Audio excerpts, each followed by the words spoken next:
శ్రీమాత్రే నమః. శ్రీ శ్రీ శ్రీ ప్రసన్న మహాకాళి దేవాలయం కొత్తపేట్ చాలా అతి పురాతనమైనటువంటి ఒక దేవాలయం. కాలక్రమేణా మొన్న 2013లో విగ్రహ ప్రతిష్ఠ జరిగినటువంటి కార్యక్రమం, అమ్మవారిని ప్రతిష్ఠించుకోవడం.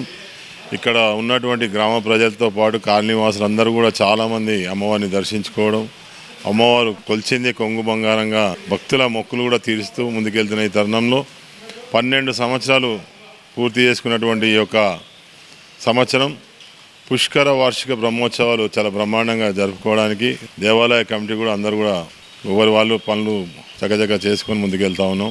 రేపు 27 నుంచి 30 తారీఖు వరకు ఈ యొక్క కార్యక్రమం అమ్మవారి పుష్కర వార్షిక బ్రహ్మోత్సవాలు ఉంటాయి. 27 మొదలుకొని 28 మరి మొదలుకొని 29 కూడా మరి అమ్మవారి చండీ హోమంతో పాటు ఆ రోజు మరి పూర్ణావతి ఇవన్నీ కూడా ఉంటుంది. సాయంత్రం కూడా అమ్మవారి రథం ఊరేగింపు ఉంది. ఈ యొక్క కార్యక్రమాలన్నీ కూడా ప్రజలందరూ కూడా భక్తులందరూ కూడా పాల్గొని అమ్మవారి కరుణ కటాక్షాలకు పాత్రలు కావాలని, మనం ఎప్పుడైనా కొలిసిందే కొంగు బంగారంగా అమ్మవారి ఇక్కడ ఉన్నది అనేది మనకు నిజమైన స్వరూపం. గతంలో చూసినట్టయితే 2020లో మరి ఇక్కడ కరోనా ఉన్నప్పుడు చాలామంది కూడా కరోనా బారిన పడ్డా కానీ ఎలాంటి ప్రాణహాని కానియకుండా అమ్మవారి ఆశీర్వాదంతో అందరూ కూడా క్షేమంగా ఆరోగ్యంగా మంచి కోలుకోవడం కూడా జరిగింది.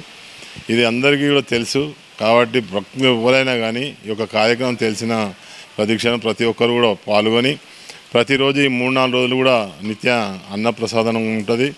మధ్యాహ్నం పూజ కాగానే సాయంత్రం మళ్ళీ యథావిధిగా చండీ హోమాలు, మంత్రపుష్పార్చన, అభిషేకాలు ఇవన్నీ కూడా అమ్మవారికి జరుగుతూ ఉంటాయి. కాబట్టి తదనంతరం బోనాల పండుగ ఆగస్టు 3వ తారీఖు చాలా బ్రహ్మాండంగా బోనాల కార్యక్రమం కూడా జరుగుతుంది.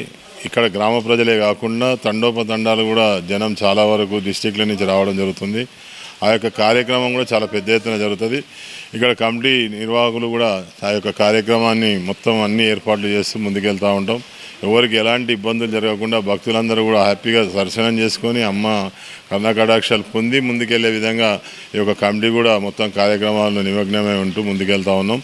బోనాలు కూడా ఆగస్టు 3వ తారీఖు కాబట్టి బోనాల కార్యక్రమాన్ని కూడా తిలకించి అమ్మవారి దర్శనం చేసుకోవాల్సిందిగా ప్రతి ఒక్కరు కూడా భక్తులకు కోరుకుంటారు. కార్యక్రమాన్ని జయప్రదం చేసి వారి వారి బాధలకు నివృత్తిగా అమ్మవారిని కొలుస్తూ ముందుకెళ్ళాలి. సర్వే జన సుఖినో భవంతు అన్నట్టు కూడా మనం అందరం కూడా కలిసి ఈ యొక్క కార్యక్రమంలో పాల్గొనాలని చెప్పుకుంటూ మరి యొక్క దేవాలయ కమిటీ ట్రస్ట్ చైర్మన్గా వజీర్ ప్రకాష్ గౌడ్గా మీ అందరికీ కూడా సుపరిచితమే కాబట్టి ఈ కార్యక్రమాన్ని అందరూ కూడా భక్తి జనంతో ఆదుకొని మనం అందరం కూడా కలిసి కార్యక్రమం చేసుకొని ముందుకెళ్ళాలని చెప్పి కూడా కోరుకుంటూ సెలవు తీసుకున్నాం.